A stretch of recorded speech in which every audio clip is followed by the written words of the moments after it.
Kali ini gue akan merangkum cerita dari film The Dreamers yang rilis pada tahun 2003. Film ini menurut saya agak aneh dan tidak lazim, tapi seru untuk diceritakan. Karena film ini mendapatkan skor yang cukup baik dari IMDb, yaitu 7,2. Film ini menceritakan seorang lelaki muda yang bertemu dengan wanita dan saudara laki-lakinya yang merupakan pencinta film romantis. Mereka bertiga terjebak dalam hubungan percintaan yang aneh. Film diawali dari seorang pemuda yang baru tiba di Prancis yang bernama Matthew. Matthew adalah seorang mahasiswa pertukaran pelajar dari Amerika Serikat yang dikirimkan ke Prancis untuk belajar bahasa di sana. Di Prancis, selain belajar bahasa, si Matthew juga mengikuti perkumpulan yang di dalamnya terdapat orang-orang yang suka nonton film.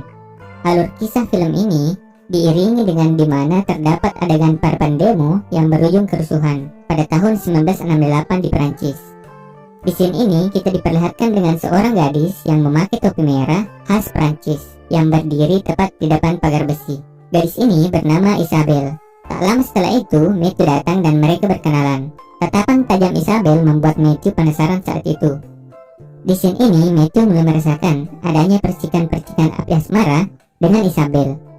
Kemudian saat itu, Matthew juga diperkenalkan dengan saudara kembar Siam Isabel yang bernama Theo. Akan tetapi, perkenalan mereka tidak berlangsung lama karena tiba-tiba unjuk rasa mahasiswa saat itu berujung ricuh dengan pihak kepolisian dan mereka pun kabur dari sana. Matthew adalah seorang anak baik-baik yang sering mengirimkan surat untuk ibunya saat di Perancis. Keesokannya, saat Matthew baru bangun tidur, dia mendapat telepon dari Theo dan mengajaknya untuk makan malam di rumahnya. Sebagai seorang yang masih lugu, Matthew merasakan ada hal yang berbeda saat diundang untuk makan malam oleh keluarga Theo dan Isabel. Setelah selesai mereka makan malam, Matthew ditawari untuk menginap di rumah mereka. Kemudian saat itu, orang tua Isabel pamit untuk pergi. Isabel memberikan sebuah ciuman di bibir Theo dan Matthew. Matthew bingung karena ini merupakan sesuatu yang aneh, tapi entah apakah ini memang sesuatu yang wajar kalau di Perancis. Di pertengahan malam, tiba-tiba Matthew kebelet pipis. Saking kebeletnya, Matthew malah pipis di wastafel kamar mandi. Sungguh tamu yang kurang ajar ya. Setelah pipis, Matthew melihat ke kamar Isabel yang terbuka. Ternyata di sana mereka berdua tidur tanpa mengenakan apapun. Keesokan paginya, suasana di sana sudah makin aneh karena Matthew dibangunkan oleh Isabel dengan menghisap tai matanya. Anjay. Matthew pun bingung. Kemudian Isabel membenarkan hal itu karena dia juga sering melakukannya ke Theo. Keanehan pun berlanjut antar kedua saudara kembar Siam ini.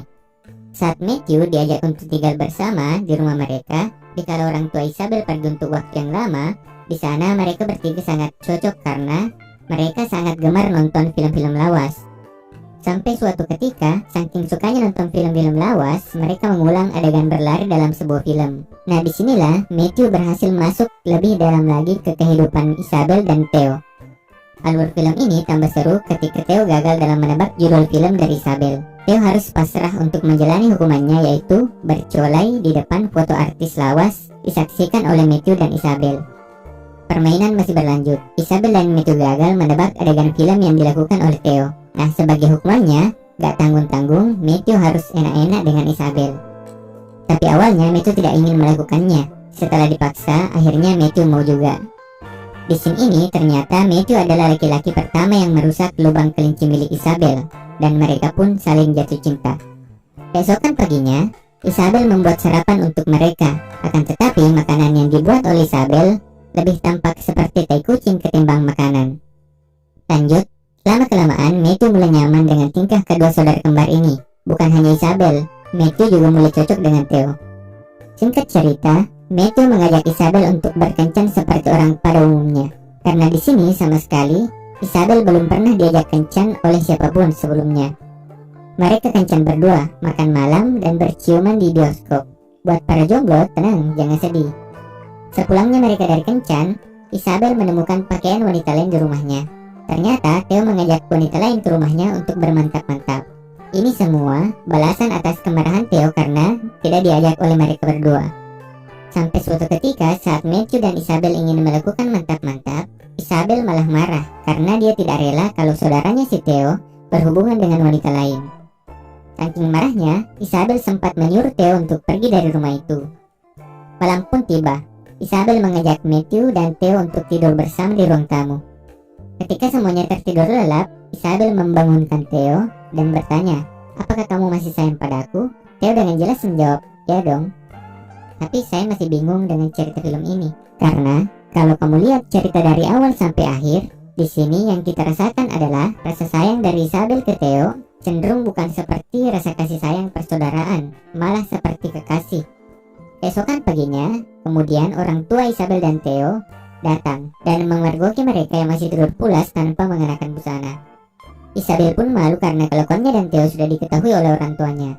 Isabel mencoba untuk mengakhiri hidupnya bersama Theo dan Matthew, yang di sini masih tidur dengan cara menghirup gas dari pipa pembuangan. Namun, rencana Isabel gagal karena tiba-tiba ada sebuah lemparan batu yang memecahkan kaca jendela. Mereka bangun dan melihat keluar. Mereka melihat ada banyak pendemo di luar sana, dan mereka pun memutuskan untuk bergabung dengan para pendemo ini.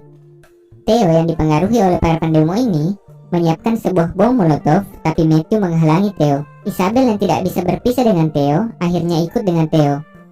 Tapi Matthew memutuskan untuk tidak ikut dengan mereka berdua, dan filmnya tamat.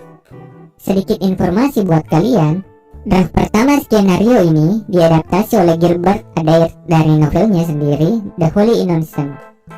Selama praproduksi, Bertolucci membuat perubahan. Dia membumbui narasi dengan klip dari film yang dia sukai dan menghapus konten homoseksual, termasuk adegan dari novel yang menggambarkan Matthew dan Theo berhubungan enak-enak yang menurutnya terlalu berlebihan.